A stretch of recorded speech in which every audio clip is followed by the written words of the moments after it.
اعوذ باللہ من الشیطان الرجیم بسم اللہ الرحمن الرحیم الحمد للہ رب العالمین الصلاۃ والسلام علی رسول کریم واہل بیتہ الطیبین الطاہرین المعصومین اللہم صل علی فاطمہ و ابیہا و بعلیہا و بنیہا وسر المستودع فیہا بعدد ما احاط بعلمک احصاہ کتاب. موضوع شروع کرنے سے پہلے ذرا سا دہ الارض کا ذکر کرنا چاہوں گی، اور یہ آج کا 6 نمبر کا درس ہے جب سے میرے سرجری کے بعد جو شروع ہوئے ہے اور مدرسۃ القائم درمیان میں ہے، تو یہ 6 نمبر کا درس ہے.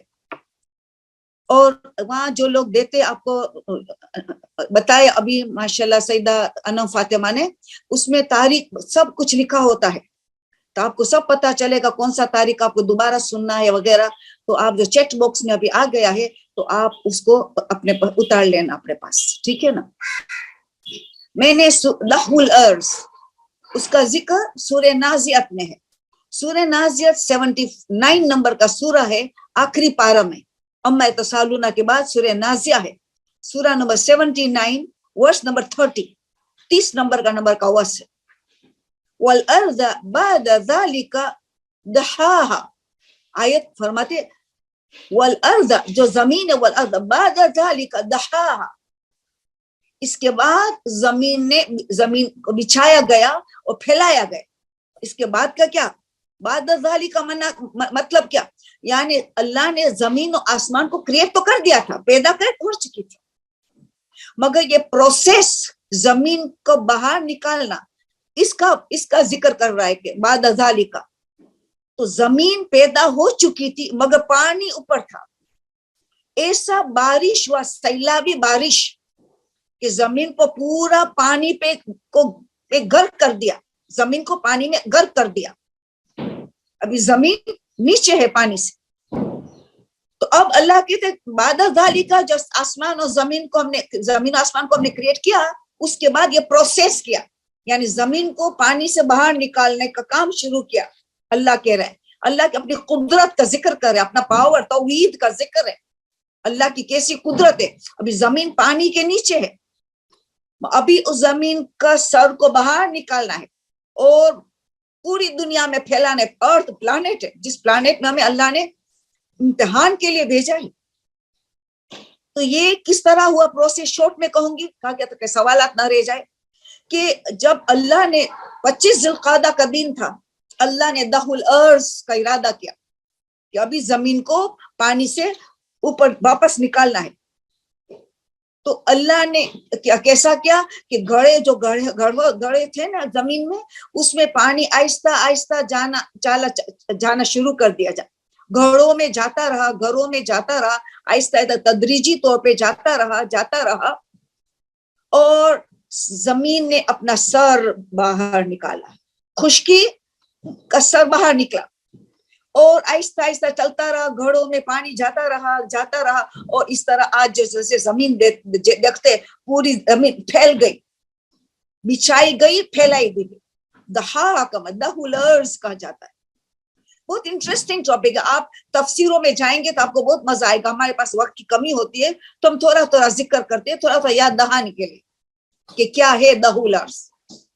دوسرا ہے تہ الارض، وہ سورہ شمس. ابھی یہ 25 ذی القعدہ کے بہت اہم رات اور دن ہے، سخت اہم. کوئی رات کو کچھ حصہ عبادت میں گزارتا ہے، دہ الارض کے 25 ذی القعدہ کا رات، اور دین میں روزہ رکھتا ہے، گویا اس نے 100 سال مسلسل عبادت میں گزارا. 100 years کنٹینیوس، پوری سینچوری اس نے عبادت میں گزارا. رات کو کچھ حصہ، اگر پوری رات نے تو کچھ حصہ عبادت میں گزارا، دن میں روزہ رکھا. پھر الگ سے حدیث معصوم کی کہ دین میں جو روزہ رکھتا ہے 25 ذی القعدہ، جو اہم ترین روزوں میں سے، امام علی النقی علیہ السلام کی حدیث ہے کہ 4 روزے مستحبات میں سے اہم ترین ہے. ماہ رمضان کے بعد 11 مہینے میں جو افضل ترین روزہ ہے، جس کا ثواب بے شمار ہے، وہ 4 ہے. اس میں سے ایک دہ الارض ہے. اور سب جانتے کہ امام علی نقی علیہ السلام نے بتایا کہ 4 کون سے ہیں. ایک 25 ذی القعدہ، ایک 17 ربیع الاول رسول کے پیدائش کا دن، ایک 27 رجب رسول کے اعلان رسالت کا دن، اور عید غدیر جو ولایت کا اعلان. اس کا ہم کنیکشن ابھی کریں گے تھوڑا سا جلدی. اب یہ 25 ذوالقعدہ کا یہ 10 الارض کا قصہ پروسیس چلا، مگر اس میں جو دین میں نماز پڑھنے کے روزہ تو ہے 70 سال 70 ایئرس گویا تم نے روزہ رکھا کنٹینیوس، اتنا ثواب ہے ایک روزہ 10 الارض میں کوئی رکھتا ہے تو اس کا فائدہ ثواب کتنا ہے کہ گویا اس نے 70 ایئرس کنٹینیوسلی روزہ رکھا، یا 70 ایئرس کی گناہ کا کفارہ، گناہ سے پاک ہوئے، 70 ایئرس کے گناہ کا کفارہ ہوتا ہے، یعنی مہاورتاً بتایا جاتا ہے کہ کتنا تیز رفتار سے اس روزے میں گناہ معاف ہوگا اور ثواب اتنا زیادہ ملے، اتنا اہم روزہ ہے۔ اسی طرح 17 ربیع الاول کا روزہ، اسی طرح 27 رجب کا روزہ، اسی طرح 18 ذی الحجہ۔ علماء بیان کرتے کہ اس میں کوئی کنیکشن ہے، یہ 4 اہم ترین روزہ سے بتایا گیا، 15 شعبان سے بھی زیادہ، تو اگر یہ سیکنڈ کیٹیگری اس کے بعد 15 شعبان کا وغیرہ کا روزہ آتا ہے تو یہ کنیکشن ہے، کیونکہ 10 الارض زمین کا ولادت کا دن ہے، اتنا اہم دن ہے، ہم اتنی خوشی مناتے ہیں کہ کیونکہ جتنی زیادہ خوشی کا دن ہوگا اس کی روزہ کا ثواب بڑھتا چلا جائے، رسول سے عظیم ترین شخصیت کی ولادت کا دن ہو تو پھر روزے کا ثواب بھی بڑھ گیا۔ عید قدیر سب سے بڑی عید کی ولایت، 12 اماموں کی ولایت کا اعلان، 27 رجب اعلان رسالت، تو جتنا بڑا دن ہوگا اتنا روزہ رکھنے کا ثواب بڑھتا چلا جائے گا، زیادہ ملے گا۔ اب چاروں کو کنیکشن بھی نظر آتا ہے کہ 10 الارض جب زمین کا ولادت کا دن ہے، برتھ ڈے ہے، برتھ اینیورسری ہے، اور ساتھ ساتھ خالی زمین کی برتھ اینیورسری نہیں ہے، زمین پھیلی کہاں سے؟ زمین پھیلی کعبہ کے نیچے سے شروع ہوا، سر نکالا زمین نے کہاں سے؟ کعبہ کے نیچے سے زمین نے سر نکالنا شروع کیا، پورا مینا میں پھیلی، عرفات میں پھیلی، مکہ میں پھیلی، مدینہ میں پھیلی، زمین پھیلتی چلی گئی، پھر پوری دنیا جیسے ہم دیکھتے ہیں، مینا کھانے کعبہ کے نیچے سے مینا عرفات وغیرہ کی طرف چلی گئی، تو پہلی زمین تو کھانے کعبہ کا ولادت کا دن بھی ہے، جس میں ہمارا مولا اور آقا پیدا ہوئے، اللہ اکبر، ہمارا مولا اور آقا پیدا ہوئے، اس کا ولادت کا دن ہے، کھانے کعبہ کا ولادت کا دن ہے، زمین کا پیدائش کا دن ہے، ولادت کا اینیورسری ہے، کعبہ کے اینیورسری ہے، مکہ کی اینیورسری جہاں رسول اکرم پیدا ہوئے، رسول اکرم پیدا ہوئے مکہ میں، اس کا ولادت کا دن ہے، بہت عظیم دن ہے 25 ذوالقعدہ کو، اس کے لیے جتنی عبادت کرے اس کو کم سمجھے، تو اس دن میں جو نماز بتائی گئی ہے، دعا ہے وغیرہ، مگر نماز اتنی قیمتی نماز ہے، ہر رکعت میں سورہ فاتحہ کے بعد 5 مرتبہ سورہ شمس ہے، 5 مرتبہ سورہ شمس، 10 مرتبہ سورہ شمس پڑھنے کے ہمیں 25 ذوالقعدہ کے دین میں وقت چاشت کو کہتے ہیں وضحا، قرآن قسمیں کھا رہے وضحا، یعنی وقت چاشت سورج بالکل اوپر چلا گیا، اپنی روشنی کو پھیلایا ہے زمین پہ، اچھی طرح پھیلا دیا ہے، اس دن حاجتیں قبول ہوتی ہے، گناہ کی بخشش کا سامان ہے، پریشانیوں دور ہونے کا دعا کیے تو دور ہوتی ہے، ہر جو چیز مانگو ملیں گے، 10 الارض رات اور دن، رات میں 2 اولو العزم نبی کی پیدائش، حضرت ابراہیم اور حضرت عیسیٰ، 2 اولو العزم، دونوں کو رسول اکرم سے کنیکٹڈ، اہل بیت سے کنیکٹڈ، حضرت ابراہیم ان کے پہلے جد ہے، اور حضرت عیسیٰ تو وہی ہے جو امام زمانوں کو مدد کے لیے اترنے والے آسمان سے، ان کا کنیکشن ہے رسول اور اہل بیت کے ساتھ، ان دونوں عظیم پیغمبر کی ولادت بھی اللہ نے 25 ذوالقعدہ کو چنا ہے، تاکہ آخری نبی خاتم النبیین اور اہل بیت جس کا مقام کوئی مقابلہ نہیں کر سکتا، ان سے گہرا کنیکشن۔ اور پھر ہم نے دیکھا تو 10 الارض کی اہمیت، جس میں سورہ شمس میں پھر تہ الارض آتا ہے، ابھی میں کنیکشن بتا، تہ الارض، اللہ 11 قسمیں کھا رہے، 8 خلقت والی چیزیں اور 3 مرتبہ اپنی ذات کی قسم کھا رہے، اور کتنی بڑی اعلان کرے فَالْهَمَا فُجُورًا وَتَقْوَاهَا، ہم نے الہام کیا ہے انسان کو، فجور کیا ہے، تقویٰ کیا ہے، خیر کیا ہے، شر کیا ہے، اتنا انسان تو افضل ہے، تیری نفس کی اللہ قسم کھا رہے کہ تو اتنا بلند ہے، اتنا بلند ہے، جس میں الف لام بھی نہیں ڈالا گیا، تو اسپیشل ہے، تو ماسٹر پیس ہے، اللہ کا ماسٹر پیس ہے، اس کی قسم کھانے کے اللہ اپنی کی قسم کھاتا ہے، تو 8 اور 9 قسم جو ہے وَالْأَرْضِ وَمَا طَحَاهَا، اللہ قسم کھا رہے زمین کی اور جس نے اس کو خلق پیدا کیا، یعنی اللہ اپنی خود کی قسم کھاتا ہے زمین کے ذریعے،